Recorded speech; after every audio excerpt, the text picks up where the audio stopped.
Welcome to Luca and Miguel. Enjoy the video. In this video, I will explain how to log in to Trust Wallet on another device. It's a straightforward process, but requires careful attention to detail. First, you'll need to install the Trust Wallet application on your new phone or tablet. Make sure you have your secret 12-word recovery phrase written down and accessible. This phrase is crucial for restoring your wallet's access. Once the app is installed, open it up. You'll see two main options: create a new wallet or I already have a wallet.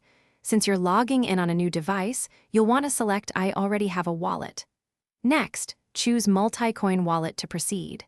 This selection ensures all your various digital assets can be restored together. Now comes the most critical step: entering your recovery phrase. You will see 12 empty slots, one for each word of your phrase. Type each word exactly as it was given to you when you first created your wallet. Pay close attention to spelling and the order of the words.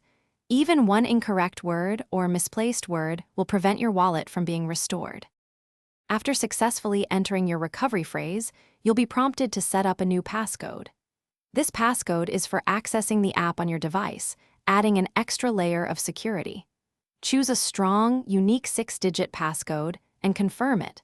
Once confirmed, your Trust Wallet will be fully restored on your new device, and you can begin managing your digital assets securely. Thanks for watching and please subscribe. It's the best investment you'll ever make.